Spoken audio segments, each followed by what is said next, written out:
최근 들어 이런 문의를 정말 많이 받아요. 지금 XRP 가격이 자꾸 내려가는데 이것도 리또 속에 당하는 거 아니냐고요. 그리고 대체 금융사들은 왜 굳이 XRP만 고집해서 쓰려고 하는 건지 궁금해하십니다.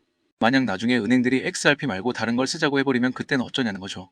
구독자분들한테 이런 질문을 받을 때마다 제가 딱 드는 생각이 하나 있는데요.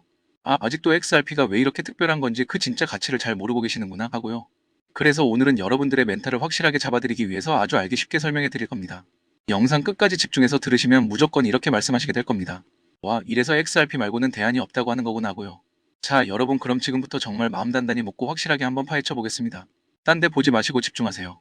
구독과 좋아요, 알림 설정 정중하게 부탁드리면서 바로 시작합니다. 채널 고정해주세요. 여러분들 비트코인은 이제 모르는 분들이 없을 정도로 유명하죠. 명실상부한 암호화폐 시장의 대장주라고 볼 수 있는데요. 그런데 문제는 전송 속도가 정말 답답할 정도로 느립니다. 해외 송금 한번 하려고 치면 수십 분 이상 걸리는 건 기본이고 수수료도 상당히 비싸거든요.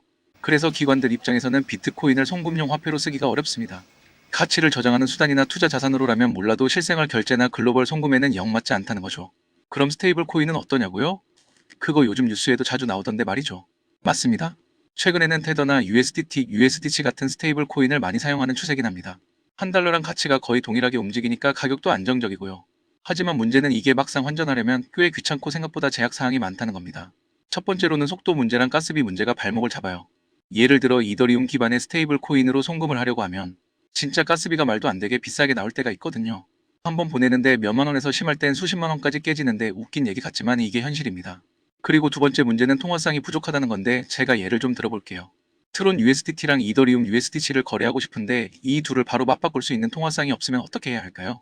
중간에 테더 같은 걸로 한번 팔고 다른 코인을 거쳐서 가야 합니다. 과정이 번거롭고 아주 복잡해지죠. 세 번째로 가장 치명적인 건 스테이블 코인이 미국 중심이라는 점이에요.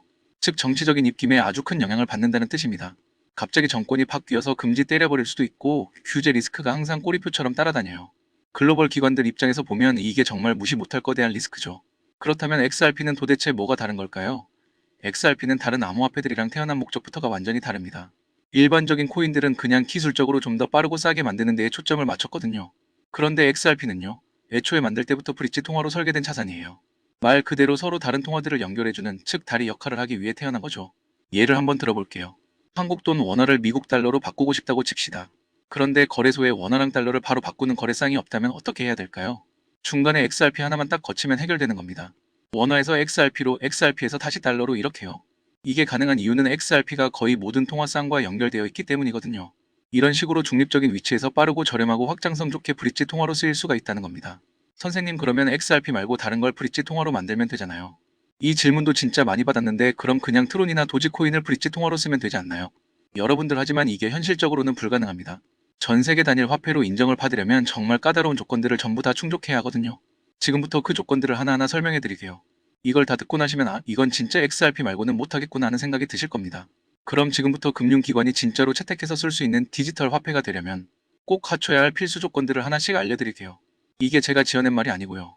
IMF나 BIS, 중앙은행 같은 고위급 기관들에서 직접 언급한 기준들입니다. 첫 번째, 일단 수수료가 거의 0원에 가까워야 해요. 글로벌 송금이라는 게 말 그대로 전 세계로 돈을 보내는 거잖아요. 그렇죠? 근데 수수료가 1%만 돼도 금액이 커지면 몇 천만 원에서 몇 억이 될 수도 있습니다. 예를 들어서 기존 스위프트 송금 같은 경우 한 건 보내는데 수십에서 수백 달러 이상 수수료 깨지는 거 아시죠? 그리고 이더리움 기반 가스비는 심할 때는 배보다 배꼽이 더 커서 송금액보다 수수료가 더 나오기도 해요. 반면에 XRP는요 0.001 XRP 그러니까 거의 공짜나 다름없습니다. 몇 천 원을 보내든 몇 억, 심지어 몇 백억을 보내도 수수료는 딱 고정되어 있어요. 두 번째, 실시간 결제와 정산, 즉 세틀먼트가 동시에 실시간으로 이루어져야 합니다. 이게 정말 핵심이에요. 지금 금융 시스템에서는요, 결제랑 정산이 따로 놀아요. 돈은 보냈다는데 상대방 계좌에 실제로 꽂히기까지 이틀, 3일, 길면 일주일까지도 걸리죠. 근데 지금 시대가 어느 때인데 그럽니까? 보내자마자 바로 들어와야죠. XRP는요, 평균 3초에서 5초면 송금부터 정산까지 완벽하게 끝납니다. 진짜 정산까지 한 방에 된다는 게 어마어마한 강점입니다. 세 번째, CBDC 시스템이랑 호환이 돼야 합니다. 앞으로 각 나라들이 자기네 나라 CBDC 디지털 화폐를 따로따로 발행하겠죠? CBDC 원화, CBDC 유로, CBDC 달러 등등 정말 많은 CBDC가 쏟아져 나올 텐데 근데 문제가 뭔지 아십니까? 이 화폐들끼리는 서로 호환이 안 된다는 거예요. 왜냐하면 기반 프로토콜도 다르고 구조도 제각각이라서요. 그런데 바로 여기에서 XRP가 빛을 발하는 겁니다. XRP는 중립적인 브릿지 역할을 수행하면서 이 CBDC들 사이를 연결해주는 통역사 역할을 해요. 이미 미국의 RLUSD는 디지털 달러랑 연동 테스트가 한창 진행 중입니다. 네 번째는 규제 준수 그리고 기술적 통제 가능성입니다. 야, 이거 암호화폐인데 불법 자금 세탁이나 테러, 자금에 쓰이면 어떻게? 정부 입장에서 제일 민감해하는 부분이죠. XRP는요, 완전히 퍼블릭하게 투명한 원장을 쓰면서도 필요할 경우에는 기관용으로 허가형 노드나 통제 가능한 구조도 만들 수가 있습니다. 한마디로 정부나 기관 입장에서는요, 아, 이거 말고는 쓸 게 없네 싶을 정도로 애초부터 기관을 타겟으로 설계를 했다는 뜻이에요. 다섯 번째, ISO 2002 국제표준을 충족해야 한다는 점입니다. 이게 진짜 중요한 포인트인데요. 앞으로는 전 세계 모든 금융 시스템이 ISO 2002를 따라야만 합니다. 이번에 이제 강제사항으로 바뀌었는데 XRP는 어떻습니까? 가상 자산 중에서도 가장 빠르게 ISO 2002에 통합된 자산이에요. 이미 국제표준에서부터 인정을 딱 받은 거죠. 여섯 번째, 대차 대조를 원자 단위로 자동 처리할 수 있어야 합니다. 쉽게 말해서 은행끼리 거래할 때 서로 주고받는 돈이 토시 하나 안 틀리고 정확히 일치하는지 확인하고 정산을 해야 하거든요. 이걸 사람이 일일이 하면요, 시간도 오래 걸리고 실수도 생기고 비용도 엄청 들어요. XRP는 모든 거래가 100만 개의 드롭 단위로 잘게 쪼개져 있습니다.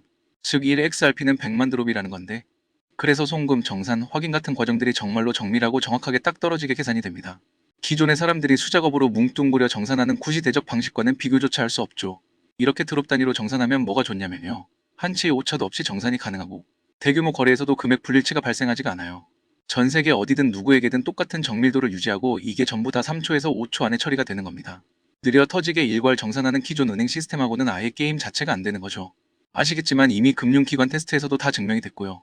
지금 말씀드린 이 6가지 까다로운 조건을 다 갖추고 있는 코인, 지금 세상에 XRP 하나밖에 없습니다. 스테이블 코인도, 이더리움도, 트론도, 체인링크도 부분적으로는 가능할지 몰라도 이 모든 걸 전부 충족하는 건 오직 XRP 뿐이에요. 자, 이제는 조금 더 시야를 넓혀서 미래를 한번 내다봅시다. 앞으로 우리가 살아가게 될 세상은 CBDC와 스테이블 코인의 시대, 즉 디지털 화폐가 기본이 되는 세상이겠죠. 이때 가장 큰 꼴찌거리가 뭐냐면요, 각 나라마다 따로따로 발행한 CBDC나 스테이블 코인을 도대체 어떻게 연결할 거냐는 겁니다. 예를 들어서 CBDC 엔화를 CBDC 위안화로 바꾸고 싶은데 그 둘의 거래쌍이 없으면 어떻게 하죠? 약 5천 개 정도 되는 통화쌍을 일일이 다 개발해야 되는데 솔직히 현실적으로는 불가능하거든요. 근데 XRP가 브릿지 통화로 딱 들어가면 모든 통화를 하나로 연결할 수가 있어요. 중간에 XRP만 있으면 만사형통입니다. 그러니까 100개의 CBDC가 있어도 XRP 하나면 5천 개 이상의 통화쌍을 굳이 개발할 필요가 없다는 거예요. 그냥 엔화, XRP, 위안화 딱 이렇게 연결하면 끝이니까요. 그리고 XRP는요, 애초부터 글로벌 금융 시스템 안에서 모든 통화를 연결하는 중심축이 되도록 설계가 됐어요. XRP 팩서를 읽어보시면요, 트러스트 라인, 브릿지 커런시, 중립적인 브릿지 통화라는 단어가 처음부터 등장합니다. 다른 코인들이 기술적인 문제 해결에만 집중을 했다면 XRP는 태어날 때부터 금융 시스템 전체를 아우르는 거대한 설계를 목표로 삼았던 거죠. XRP의 기술적인 설계도 말도 안 되게 정교합니다. 평균 송금 속도 3초에서 5초, 수수료는 고정으로 0.001.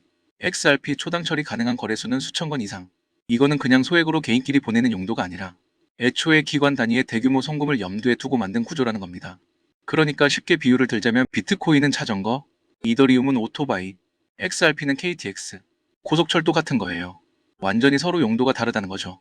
그러면 이쯤에서 이런 질문이 생기실 거예요. 그럼 XRP가 그렇게 대단하면 지금 어디에서 실제로 쓰이고 있기는 한가요? 아주 좋은 질문입니다. 그 대표적인 예가 바로 리플렛이에요. 리플렛은 XRP를 만든 회사인 리플사가 구축해 놓은 글로벌 송금 네트워크입니다. 여기에 전 세계 800개가 넘는 은행과 금융기관이 이미 참여하고 있어요. 단순히 연구하고 테스트만 하는 게 아니라 실제 송금 현장에서 사용되고 있다는 뜻입니다.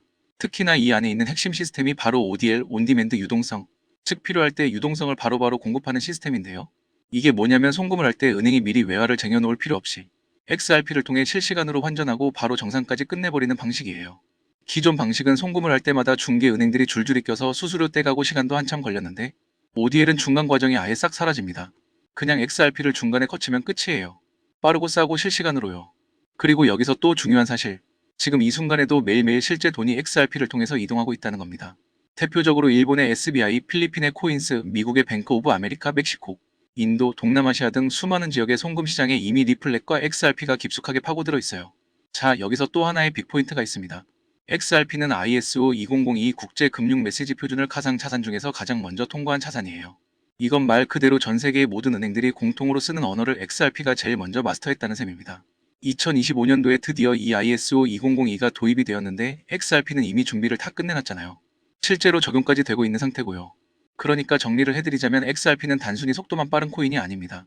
처음부터 글로벌 금융 시스템의 연결을 위해서 만들어졌고 기관들이 쓰기 편하도록 모든 까다로운 조건을 충족시켰으며 이미 실사용되고 있고 국제 표준까지 통과한 상태라는 거예요. 이쯤 되면은 이제 좀 감이 오시죠? 아, 이거는 다른 코인이 대체할 수 있는 레벨이 아니구나고요. 그리고 XRP 이야기를 하면 절대로 빼놓을 수 없는 사람들이 있어요. 바로 이걸 설계한 두 명의 천재 개발자들아서 프리토와 데이비드 슈워츠입니다. 이 두 사람을 그냥 평범한 암호화폐 개발자 정도로 생각하면 큰 오산이에요. 먼저 아서 프리토. 이 사람은요, 거의 전설적인 인물입니다. XRP의 초기 설계를 맡은 사람인데 암호 보안, 국가 시스템 설계, 네트워크 보안 분야의 정통한 진짜 전문가입니다. 일각에서는 아예 나카모토 사토시의 실명일 수도 있다, 이런 얘기까지 나올 정도예요. 그만큼 기술력과 통찰력이 비범하다는 거죠. 그리고 또 한 명은요, 데이비드 슈워츠. 이 사람은 최근까지 리플사의 총 개발 책임자 CTO를 맡았는데요. 과거에는 NSA와도 연관된 보안 시스템들을 설계했고 디지털 통화 시스템, 메시징 시스템 설계 경험이 아주 풍부한 인물입니다. 그냥 코인 하나 만들어 볼까 하면서 단순하게 만든 사람이 아니라는 거예요. 국가급 금융 인프라를 설계할 수 있는 고레벨의 능력자들이에요. 이 두 명이 XRP를 설계할 때부터 금융기관들, 은행에서 실제로 사용할 수 있도록 애초에 모든 걸 맞춰서 치밀하게 설계를 한 겁니다. 모어 확장성, 보안성, 규제 대응성, 국제표준 호환성, 수수료, 속도 정상까지. 여러분들 이거요, 절대 우연이 아니에요. 아주 치밀하게 계획된 설계입니다. 그리고 이건 저 혼자만의 뇌피셜이 아닙니다. BIS, IMF, ISO 같은 글로벌 금융기관의 보고서들을 찾아보시면 XRP 또는 XRP 레저가 반복적으로 언급이 돼요. 그 이유는요, 아주 간단해요. 실제로 작동될 수 있는 구조니까요. 그들이 찾고 있던 건 특정 국가에 종속되지 않고 글로벌 화폐 사이에 연결이 가능하며 확장성과 투명성, 규제 적합성까지 모두 갖춘 자산이었는데 그게 딱 XRP였던 겁니다. 지금 세력들 개미털기의 멘탈 관리 정말 잘하셔야 됩니다. 핵심 기술이 어디에 적용되고 있는가? 어떠한 자산이 시스템 속에 녹아 들어가고 있는가? 이런 것들이 진짜 핵심입니다. XRP는 우연히 시장에서 살아남은 코인이 아닙니다. XRP는 태어날 때부터 새로운 금융 시스템을 위해서 설계된 필연적인 존재입니다. 그리고 그 거대한 퍼즐은 지금 조용히 다가올 알트 시즌을 준비하고 있습니다. 이미 많은 분들이 체감하고 계시겠지만 요즘 블록체인 시장 안에는 또 하나의 새로운 가문, 비즈니스가 조용히 자리를 잡고 있습니다. 그 유명한 트럼프 가문의 코인들처럼 최근에는 일론 머스크 일가 역시 거대한 프로젝트를 물밑에서 준비하고 있는 상황입니다. 머스크 가문은 스페이스X와 테슬라, 뉴럴링크에 이어 이제는 블록체인 사업 영역으로까지 손을 뻗고 있는 그림이 나오고 있죠. 이 변화를 단순히 사업 분야를 하나 더 추가하는 수준으로만 보기는 어렵습니다. AI와 블록체인을 결합한 새로운 산업, 생태계를 통째로 선점하려는 머스크 가문이 움직임이 포착되고 있는 겁니다. 최근 머스크의 동생 킴벌 머스크가 참여하고 있는 지속 가능한 금융 프로젝트가 알고 보니 머스크 가문을 중심에 둔 디지털 자산 네트워크 구축 실험이었다는 사실이 드러났습니다. 다시 말해서 형이 만들어 놓은 AI 인프라 위에 동생이 설계한 블록체인 금융 시스템을 그대로 얹어버리는 구조라는 뜻입니다. 이 퍼즐이 완전히 맞춰지는 순간 머스크가 소유한 X 안에서 바로 거래와 결제가 가능한 실물, 결제형 코인 생태계가 열릴 가능성이 매우 높아집니다. 이미 시장 안에서는 이 구조의 중심이 될 만한 머스크 패밀리 코인 후보들이 여러 개 거론되고 있습니다. AI 결제에 특화된 코인, 위성 데이터와 연동되는 코인, 여기에 테슬라, 에너지 거래를 위한 코인 후보들까지 다양하게 이름이 나오고 있습니다. 이 후보들 가운데 단 하나만이라도 공식 지원을 받게 된다면 트럼프 가문이 코인이 급등했던 것처럼 머스크라는 이름 하나만으로도 전 세계 유동성이 폭발적으로 몰려들게 될 겁니다. 언론 기사에서 본격적으로 다루어지고 난 뒤에 움직이기 시작하면 이미 한 발 늦은 타이밍이 됩니다. 지금 이 순간이 바로 자리를 잡아야 할 타이밍입니다. 시장이 조용할 때 먼저 선점해둔 사람들만이 2025년의 머스크 졸업 코인을 실제로 손에 쥘 가능성이 높습니다.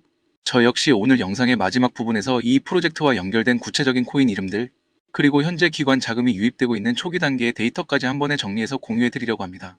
이 영상 끝까지 함께 해주신 분들께만 그 정보를 받아보실 수 있는 창구를 열어드리겠습니다. 따라서 지금 화면에 보이는 제 개인 연락처 010-3251-7782번으로 일론이라고 적어서 보내주시면 제가 직접 이 프로젝트의 이름과 목표가 그리고 구체적인 진입 구간까지 상세히 안내해 드리겠습니다. 지금 우리가 이야기하고 있는 건 단순히 가볍게 소비되는 투자 테마 정도가 아닙니다. 전 세계 자본과 기술이 어느 방향으로 움직이는지 그 흐름의 한가운데 바로 중심축에 서 있는 이야기입니다. AI, 위성, 블록체인, 그리고 머스크라는 이름. 이 네 가지 요소가 하나로 결합하는 순간 그것은 단순한 가격 상승이 아니라 완전히 새로운 시장이 열리는 출발점이 될 것입니다. 영상 끝까지 함께 해주셔서 진심으로 감사드리고 구독과 좋아요 한 번씩 부탁드립니다.